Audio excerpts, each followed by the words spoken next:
નમસ્કાર મિત્રો, D farmer ચેનલમાં તમારું સ્વાગત છે। દેશ, દુનિયા અને ગુજરાતના તાજા, મોટા અને સૌથી મહત્વપૂર્ણ સમાચાર જાણીએ તે પહેલા ચેનલમાં નવા હોય તો ચેનલને જરૂરથી સબસ્ક્રાઇબ કરી અને વિડીયોને લાઇક કરી દેજો। અજીત પવારને ટાર્ગેટ કર્યો તો પરિણામ ભોગવવું પડશે, ભાજપ પર ભડક્યું એનસીપી। મમતા બેનર્જી બાદ રાહુલ ગાંધીનો મોટો દાવો, એનડીએની સરકાર ગમે ત્યારે પડી શકે। કોંગ્રેસ ધારાસભ્યનું અદ્ભુત કૃત્ય, બકરી ઈદની શુભેચ્છા સંદેશમાં સાપી ગાયની તસવીર। દેવેન્દ્ર ફડણવીસને હટાવવાની ચર્ચા વચ્ચે દિલ્હીમાં બીજેપીની કોર કમિટીની બેઠક। અજીત પવાર જૂથના કદાવર નેતા ઉદવે જૂથના સંપર્કમાં, મહારાષ્ટ્ર વિધાનસભા ચૂંટણી પહેલા એનસીપીમાં ભંગાણ। મહારાષ્ટ્રમાં મહાયુતિ સરકારમાં સંકટ, સીએમ શિંદેએ નાયબ મુખ્યમંત્રીઓ સાથે બેઠક યોજી। આપ મંત્રી આતિશીએ વડાપ્રધાન નરેન્દ્ર મોદીને પત્ર લખ્યો, 21 જૂન સુધીમાં દિલ્હીવાસીઓને પાણી નહીં મળે તો હું સત્યાગ્રહ શરૂ કરીશ। હરિયાણામાં કોંગ્રેસને લાગ્યો વધુ એક ઝટકો, કિરણ ચૌધરી પુત્રી સાથે ભાજપમાં જોડાયા। અયોધ્યાના રામ મંદિરમાં ગોળીબાર, સુરક્ષામાં તૈનાત 25 વર્ષના એસએસએફના જવાનનું મોત। કોર્ટે કેજરીવાલની કસ્ટડી વધારી, ઈડીએ દિલ્હી સીએમ વિરુદ્ધના સાક્ષીઓને લાલચ આપવાનું સ્વીકાર્યું। છગન ભુજબળ છોડશે અજીત પવારનો સાથ, પાર્ટીથી છે નારાજ। વાયનાડમાં પ્રિયંકા ગાંધીને સ્મૃતિ ઈરાની ટક્કર આપશે, શું ભાજપ 1999નો ઇતિહાસ ફરી રિપીટ કરશે?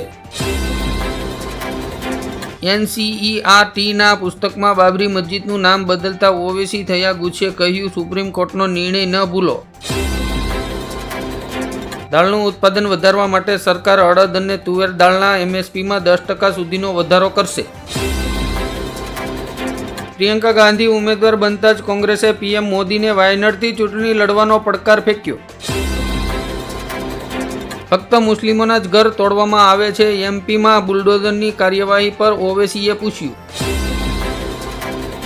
પશ્ચિમ બંગાળના રાજકારણમાં વધુ એક વળાંક, સીએમ મમતા બેનર્જી બીજેપી સાંસદ અનંત રાય મહારાજાને મળવા પહોંચ્યા। નીટ પરીક્ષામાં છેડછાડ પર રાહુલ ગાંધીએ કહ્યું, ભાજપ શાસિત રાજ્યો પેપર લીકનું કેન્દ્ર બની ગયા છે। કર્ણાટકમાં પેટ્રોલ અને ડીઝલના ભાવમાં વધારો કરતા લોકો રસ્તા ઉપર ઉતરીને આંદોલન કર્યું।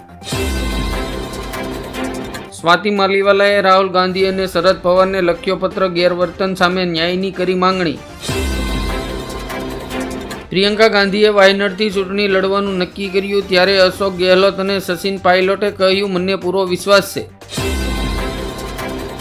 સ્વતંત્ર ભારતમાં પહેલીવાર લોકસભા અધ્યક્ષની ચૂંટણી યોજાશે। રશિયાના રાષ્ટ્રપતિ પુતિન ઉત્તર કોરિયાના પ્રવાસે, હથિયારોની ડીલથી પશ્ચિમી દેશોને ડર। મુખ્ય લડાઈ હવે યુપીમાં, રાહુલ ગાંધીએ કેમેરા સામે કોંગ્રેસની રણનીતિ જણાવી। યોગી આદિત્યનાથને મારી નાખવાની ધમકી આપનાર મુસ્લિમ યુવકની પોલીસે કરી ધરપકડ। લોકસભા ચૂંટણી પૂરી થતાં ઝારખંડ સરકારની મોટી જાહેરાત, તમામ ખેડૂતોની 2 લાખ સુધીની લોન માફ। વડાપ્રધાન મોદીના નેતૃત્વમાં કૃષિ અને ખેડૂતોના વિકાસ માટે રોડમેપ તૈયાર। જેડીયુ સાંસદ દેવેશ ઠાકોરે જાહેર મંચ પર કહ્યું કે વોટ નથી આપ્યા એટલે મુસ્લિમો અને યાદવો મારી પાસે કામ કરાવવા ન આવે। પેલેસ્ટાઈનના વડાપ્રધાને પીએમ નરેન્દ્ર મોદીને પત્ર લખીને તાત્કાલિક યુદ્ધ વિરામ માટે મદદ માંગી। બનાસકાંઠાના સાંસદ ગેનીબેન ઠાકોરે નામ લીધા વિના જ કોંગ્રેસમાંથી પક્ષ પલટો કરનાર પર નિશાન સાધ્યું। મહારાષ્ટ્ર સરકારે આરોગ્ય વીમા યોજનામાં વાર્ષિક 1.5 લાખને બદલે 5 લાખ રૂપિયાનું વીમા કવર આપશે। ભાજપ પોતાના સ્પીકર બનાવશે, સહયોગીને ડેપ્યુટી સ્પીકરનું પદ આપશે। સીએમના નિવાસસ્થાને લોકસભા ચૂંટણીના પરિણામો પર ભાજપનું મંથન શરૂ। ભીષણ ગરમીના કારણે મહારાષ્ટ્ર અને દક્ષિણ ભારતમાં ટમેટાની કિંમતમાં 40 થી 50 રૂપિયાનો વધારો। પીએમ મોદીની પોપ સાથેની મુલાકાત અંગેની સોશિયલ મીડિયા પોસ્ટ પર ભાજપ અને કોંગ્રેસે તાળા મારી દીધા। સાવરકુંડલાથી રાજુલા વચ્ચે 250 કરોડના ખર્ચે ફોરટેક માર્ગ બનશે, ધારાસભ્ય મહેશ કસવાલા અને ઈરા સોલંકીની સફળ રજૂઆત। ઝારખંડના મુખ્યમંત્રી સપ્પાઈ સોરેન સરકારે મફત વીજળીના 125 યુનિટને વધારીને 200 યુનિટ કરવાની જાહેરાત કરી. ઓનિયન એક્સપોર્ટની મંજૂરી મળતા ડુંગળીના ભાવમાં 10 થી 15 રૂપિયાનો વધારો. રાજસ્થાન સરકારનો મોટો નિર્ણય. વસુંધરા સરકાર વખતે પસાર કરાયેલું ધર્માંતરણ બિલ પાછું ખેંચશે ભજનલાલ સરકાર. નરેન્દ્ર મોદીને પીએમ પદેથી ઉતારવાની તૈયારી. ભાગવંત અને યોગીની ખાનગી બેઠકો. યુક્રેનમાં શાંતિ માટેની શરતો પર ભારત સહિત સંમેલનમાં સામેલ 12 દેશોએ ન કર્યા હસ્તાક્ષર. યુપીમાં વિધાનસભાની ચૂંટણી માટે રચાશે નવી રાજનીતિ. અખિલેશ યાદવ અને માયાવતી ફરી એક સાથે. આપ નેતા સંજય સિંહે કહ્યું કે દેશમાં લગભગ 80% સીટો પર પુનઃ મતગણતરી થશે તો વર્તમાન સરકાર પડી જશે. યોગી હવે બક્ષવાના મૂડમાં નથી. યુપીમાં તૈયાર થઈ રહેલા કાયદા હેઠળ પેપર લીકના આરોપીને આજીવન કેદ અને 10 કરોડનો દંડ કરવામાં આવશે. રાહુલ ગાંધી વાયનાડ લોકસભા બેઠક પરથી રાજીનામું આપશે. રાયબરેલીથી રહેશે સાંસદ. લોકસભા બાદ હવે બીજેપીએ શરૂ કરી વિધાનસભા ચૂંટણીની તૈયારી. 4 રાજ્યોમાં પ્રભારી અને સહપ્રભારીને કર્યા નિમણૂક. લોકસભા સ્પીકરના પદ માટે ટીડીપી અને જેડીયુએ કરી સ્પષ્ટતા. એનડીએનું વધ્યું ટેન્શન.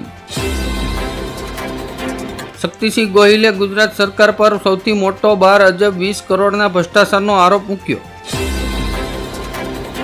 ઈવીએમને લઈને ફરી રાજકારણ ગરમાયું. એલન મસ્કન પછી અખિલેશ યાદવે ઉઠાવ્યો સવાલ. બેલેટ પેપરથી ચૂંટણી કરવાની માંગ કરી. ચિરાગ પાસવાનની દીવાની થઈ. આ ભોજપુરી અભિનેત્રી જાહેરમાં કર્યો પ્રેમનો એકરાર. ભારતમાં ઈવીએમ બ્લેક બોક્સ છે, તેને ચેક કરવાની કોઈને મંજૂરી નથી. રાહુલ ગાંધીએ ફરી સવાલ ઉઠાવ્યો. મોંઘવારી વચ્ચે લોકોને વધુ એક માર. ખાંડના ભાવમાં પ્રતિ કિલોએ 3 થી 4 રૂપિયાનો વધારો. સામાન્ય લોકોને મોટી રાહત. સરકારે જરૂરી 54 દવાઓના ભાવમાં કર્યો ઘટાડો. ઉત્તર પ્રદેશમાં વિધાનસભાની 10 બેઠક પર ફરી થશે એનડીએ અને ઇન્ડિયા ગઠબંધન વચ્ચે ટક્કર. સીએમ યોગી અને કંગના રનૌતનો વિડીયો એડિટ કરીને તેને સોશિયલ મીડિયા સાઇટ એક્સ પર પોસ્ટ કરવા બદલ 2 યુઝરો સામે નોંધાઈ એફઆરઆઈ. સ્વામીઓની લંપટ લીલાઓને લઈને હરિભક્તોમાં રોષ ભભૂક્યો. ગઢડા મંદિરમાં બેનરો સાથે વિરોધ પ્રદર્શન. ઉત્તર પ્રદેશના મદ્રેસામાં 9417 હિન્દુ બાળકોને ઉર્દુની સાથે ઇસ્લામ પણ શીખવાડવામાં આવે છે. મહારાષ્ટ્ર સરકાર વક્ફ બોર્ડરને 10 કરોડ આપશે. વિશ્વ હિન્દુ પરિષદે આંદોલનની ઉસારી ચીમકી. ઉત્તર પ્રદેશમાં ઈડીની મોટી કાર્યવાહી. બીએસપીના પૂર્વ એમએલસી મોહન ઇકબાલની 4440 કરોડની સંપત્તિ જપ્ત. સુરતના ડાયમંડ ઉદ્યોગ માટે જોખમ. દક્ષિણ કોરિયાએ 15 મિનિટમાં લેગ્રોન હીરા બનાવતી ટેકનોલોજી વિકસાવી. મહારાષ્ટ્રની કેટલીક કોલેજે વોટ્સઅપ પર નોટિસ મોકલીને હિજબા અને બુરખા પહેરવા પર મૂક્યો પ્રતિબંધ.